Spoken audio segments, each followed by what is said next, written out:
तो next topic हमारा है स्टडी का blood कॉर्पस्कल्स।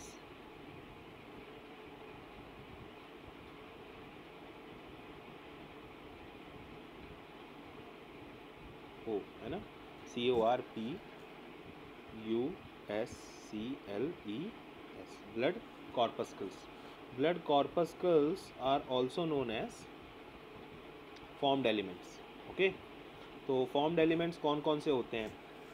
These are RBC, WBC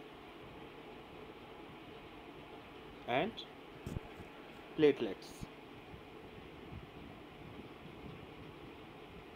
Blood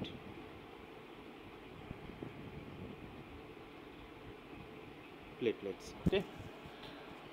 RBCs are also known as erythrocytes,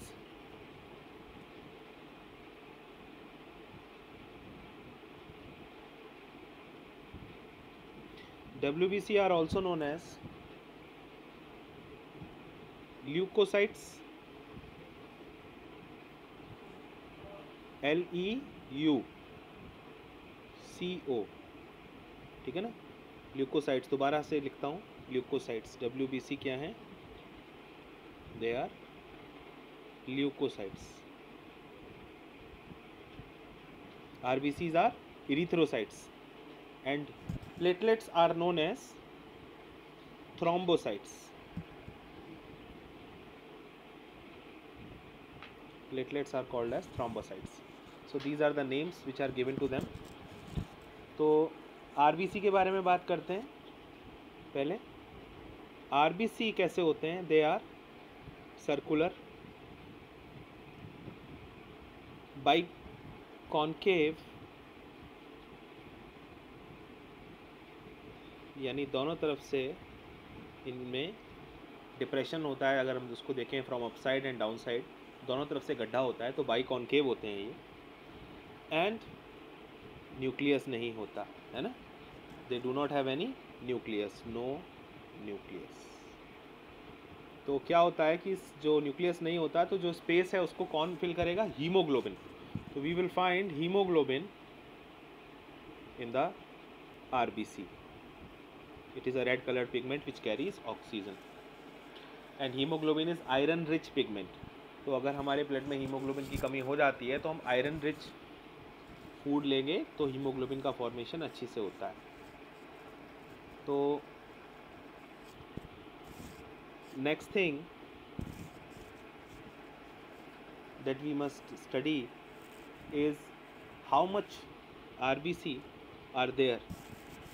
तो RBC का जो नंबर है वो लगभग 4 to 5 मिलियन होता है पर ml ऑफ ब्लड में, यानी 1 ml ब्लड के अंदर इतने RBC होते हैं। अगर हम WBC की बात करें तो WBC होते हैं 5000 से 8000 पर ml ऑफ ब्लड, ठीक है ना। तो ये इनके नंबर्स हैं। और जो प्लेटलेट्स हैं वो कितना होता है? 1,50,000 से 4,50,000 के बीच में कहीं ना कहीं प्लेटलेट्स का नंबर पर ml ऑफ ब्लड में होता है। So this is what we are concerned when we talk about their numbers. So RBC are important for us because they help in transport of oxygen from one place to another place, okay? And oxygen is very important for us for respiration. Next kind of cells are WBC, leukocytes, है ना। And leukocytes are of two types.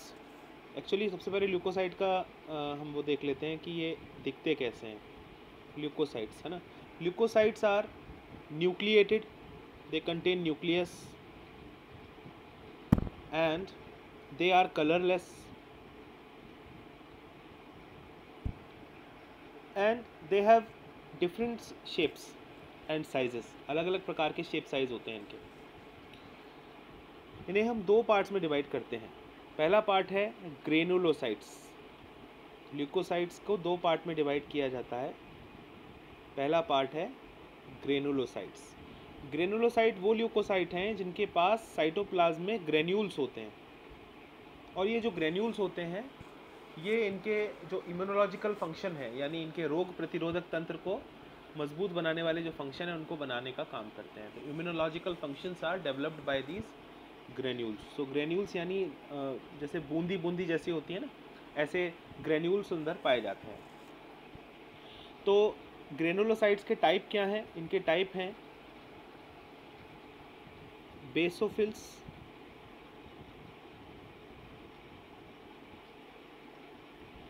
Second type है neutrophils,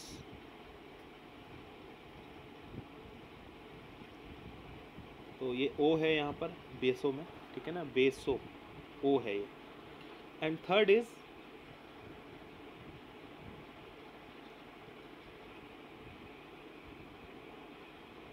eosinophils,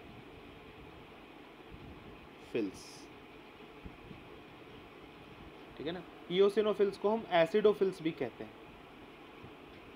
इनको acidophils भी कहते हैं। So there are three kinds of granulocytes: basophils, neutrophils and eosinophils. There are two types of agranulocytes, और जो ए granulocytes हैं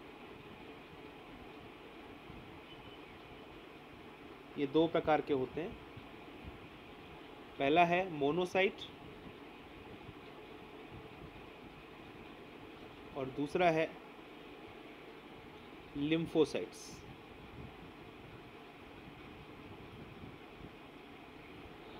CYTES, okay, monocytes and lymphocytes.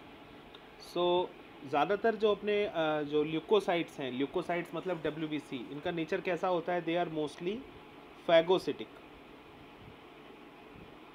In nature and they help in fighting with allergy, है ना, they help in fighting with the pathogens of different kind and they form antibodies also. तो antibody बनाने वाले जो हैं वो होते हैं लिम्फोसाइट्स। आपको पता है लिम्फोसाइट्स क्या है? ए ग्रेनुलोसाइट का टाइप है and they form antibodies, antibodies against the pathogen.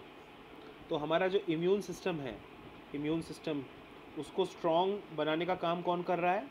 उसको बनाने का काम, स्ट्रॉन्ग बनाने का काम कर रहे हैं हमारे ल्यूकोसाइट्स। ल्यूकोसाइट्स के अंदर फिर आपने पढ़ा था ग्रेनुलोसाइट, एक ग्रेनुलोसाइट, और उनके टाइप्स पढ़े थे, तो ये सारे सेल्स हैं।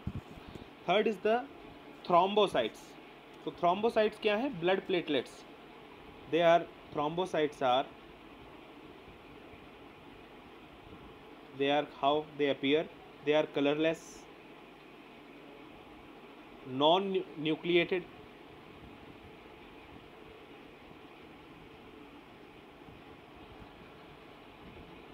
and they have various shapes, okay, and ये जो प्लेटलेट्स हैं दे हेल्प इन ब्लड क्लॉटिंग। इनका फ़ायदा क्या है प्लेटलेट्स का? दे हेल्प इन ब्लड क्लॉटिंग।